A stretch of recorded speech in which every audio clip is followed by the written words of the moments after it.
أعوذ بالله من الشيطان الرجيم. بسم الله الرحمن الرحيم.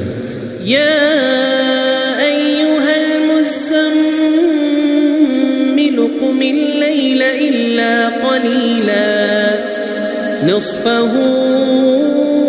أو انقص منه قليلا أو زد عليه ورتل القرآن ترتيلا إنا سنلقي عليك قولا ثقيلا إن ناشئة الليل هي أشد وطئا وأقوم قيلا إن لك في النهار سبحا طويلا واذكر اسم ربك وتبتل إليه تبتيلا رب المشرق والمغرب لا إله إلا هو فاتخذه وكيلا واصبر على ما يقولون واهجرهم هجرا جميلا وذرني والمكذبين أولي النعمة ومهلهم قليلا إن لدينا أنكالا وجحيما وطعاما ذا غصة وعذابا أليما يوم ترجف الأرض والجبال وكانت الجبال كثيبا مهيلا إنا أرسلنا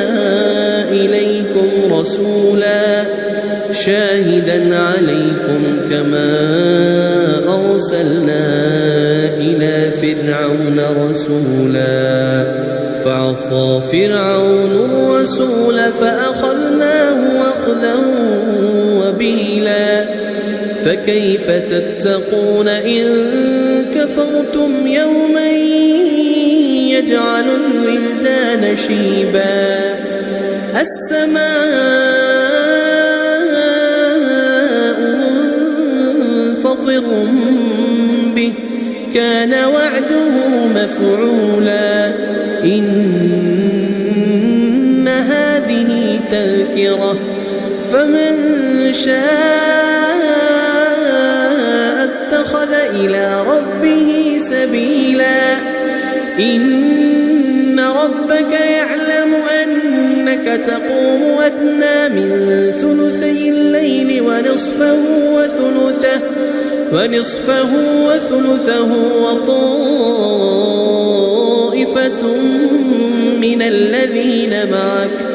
والله يقدر الليل والنهار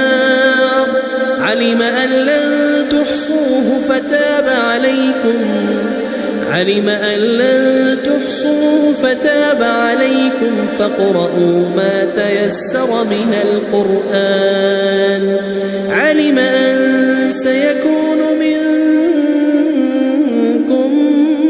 مرضى وآخرون يضربون في الأرض يبتغون من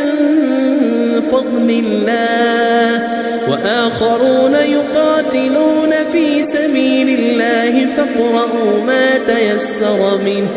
وأقيموا الصلاة وآتوا الزكاة وأقرضوا الله قرضا حسنا وما تقدموا